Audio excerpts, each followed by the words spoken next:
안녕하세요. 여러분은 1981년 하면 뭐가 떠오르시나요? 사실 많은 분들에게는 그냥 옛날 이야기일 수도 있습니다. 하지만 알고 보면 1981년은 꽤 재미있는 해였어요. 이 해에 우리나라 최초의 프로야구가 시작됐고, 지금 우리가 알고 있는 경찰대학교가 처음 문을 열었어요. 또한 학력고사라는 게 처음 시행됐는데, 이게 지금 수능의 할아버지 뻘쯤 되는 시험이에요. 그리고 우리가 익히 알고 있는 국산 봉고차도 81년에 출시되었죠.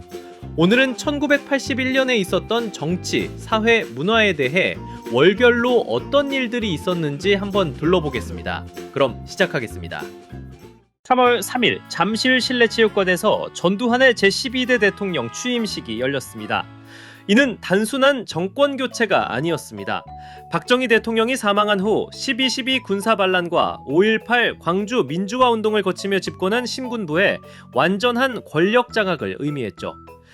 전두환 정권은 정의사회 구현을 내세우며 3S 정책으로 국민들의 관심을 정치에서 다른 곳으로 돌리려 했고, 동시에 강력한 치안 통제를 통해 사회 안정을 도모했습니다. 같은 달 9일 경찰대학 1기생들이 입학합니다. 1979년 12월 28일 경찰대학 설치법 공포 후 첫 입학생이었던 것이었죠. 경찰대학은 4년제 정규대학으로 설립되어 졸업 후 경위로 임관하는 특별한 시스템을 도입했습니다. 이는 당시로서는 혁신적인 제도였고, 오늘날까지 한국 경찰 조직의 간부 양성 체계의 근간이 되고 있습니다.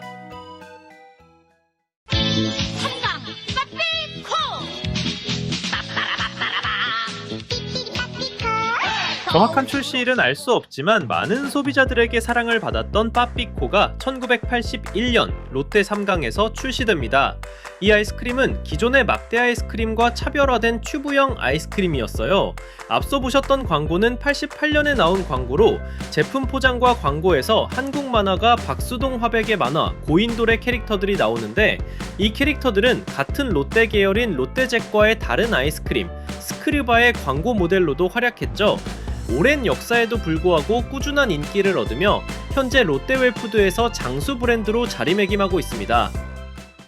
1981년 5월 28일 서울 여의도 광장이 들썩였습니다. 전국의 대학생들과 문화예술인들이 한자리에 모인 역사상 최대 규모의 문화축제 국통 81이 막을 올린 것입니다.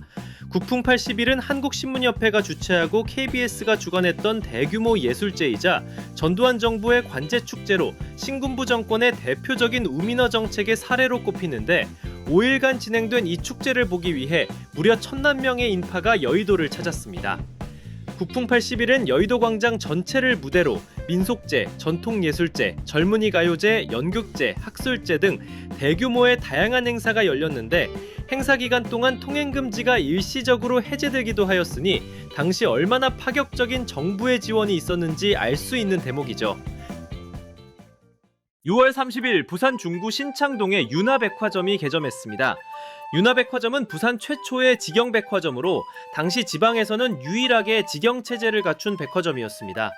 지하 3층, 지상 2층 규모로 건설되어 상당한 규모를 자랑하였는데, 설립은 대명복제그룹의 유통회사인 상우개발이 설립했지만, 이듬해인 1982년에 산미그룹이 유나백화점을 인수하게 됩니다. 유나백화점은 미화당 백화점과 함께 부산 중구 남포동 권역에서 상권을 양분하며 부산의 대표적인 백화점 중 하나로 자리 잡았습니다. 훗날 1997년 산미그룹이 부도를 맞이하면서 2년 뒤인 1999년 11월에 폐점하게 됩니다. 7월 1일 대구시와 인천시가 직할시로 승격되었습니다. 직할시 승격은 당시 지방행정체계의 큰 변화였습니다. 기존에는 서울특별시와 부산직할시만 있었는데, 여기에 대구와 인천이 추가된 것이죠. 이는 단순한 행정구역 개편이 아니라 지역균형 발전과 도시화 정책의 일환이었습니다. 대구의 경우 영남권의 내륙 거점 도시로서 섬유산업과 상업의 중심지 역할을 인정받았습니다. 인천은 서울의 관문 항구이자 공업도시로서의 위상을 반영한 조치였죠. 이러한 직할시 제도는 후에 광역시 제도로 발전하게 되고, 현재 우리가 알고 있는 광역자치단체 체계의 출발점이 되었습니다. 1981년의 이 조치가 오늘날 우리나라 지방자치제의 기반을 닦은 중요한 사건이었던 셈입니다.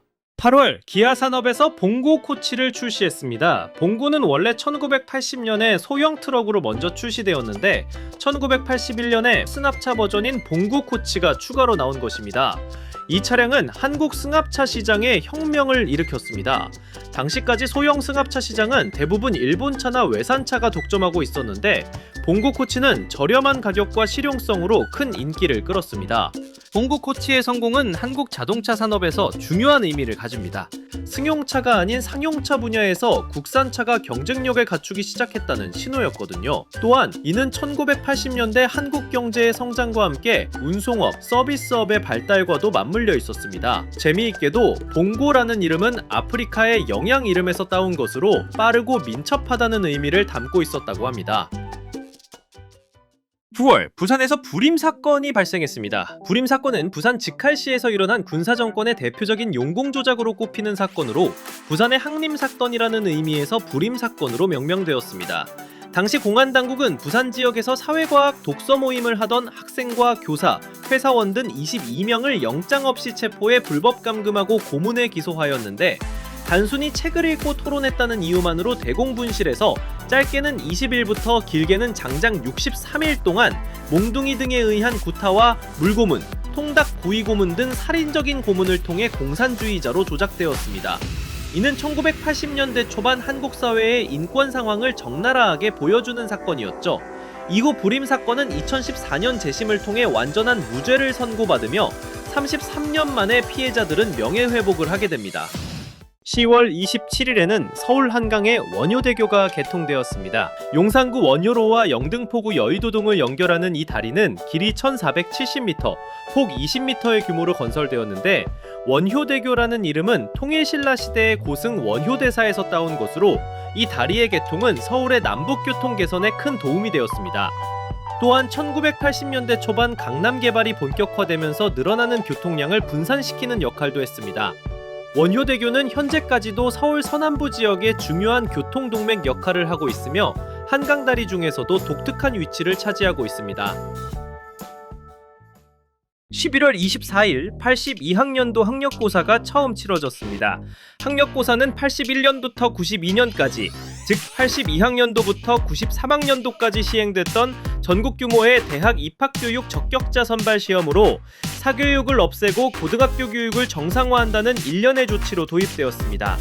하지만 과도한 암기형 문항들로 이루어져 있어서 수험생들에게 사고력 결여 및 지나친 부담을 줄 뿐만 아니라 고등학교의 학업 성취도 검사에 지날 뿐 대학 교육 적격자를 선발할 수 있는 기능이 없다는 비판에 부딪히게 됩니다. 그러자 87년부터 미국의 SAT를 본따 학력고사를 대체하기 위한 대학 입학 적성 검사의 연구 개발이 진행되었으며 93년에 94학년도 대학 수학 능력 시험이 시행되면서 폐지되었습니다. 12월 11일 사단법인 한국야구위원회 KBO가 창설되었습니다. 이는 한국 스포츠사에서 획기적인 사건이었습니다. 그동안 아마추어 중심이었던 한국 야구계에 드디어 프로야구가 도입되는 순간이었거든요. KBO 창설의 배경에는 여러 요인들이 있는데 1980년대 초반 경제 성장으로 국민들의 여가 시간이 늘어나면서 스포츠에 대한 관심도 높아졌고 전두환 정권의 3S 정책의 일환으로 국민들의 관심을 정치에서 다른 곳으로 돌리려는 의도도 있었죠. 첫 프로야구 시즌은 1982년에 시작되었는데 개막전부터 엄청난 인기를 끌며 단숨에 국민 스포츠로 자리 잡았습니다. KBO의 창설은 단순히 새로운 스포츠 리그의 시작이 아니었습니다.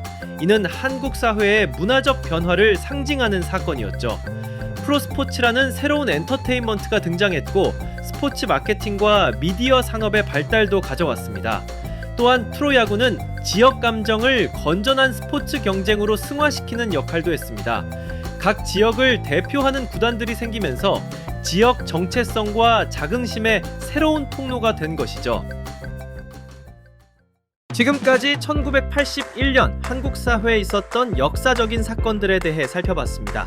정치적으로는 전두환 정권의 본격적인 출범과 강력한 사회 통제, 경제적으로는 기술 국산화의 성과와 소비 문화의 변화가 나타났고, 사회적으로는 교육제도의 개편과 도시화의 진전이 이뤄졌습니다.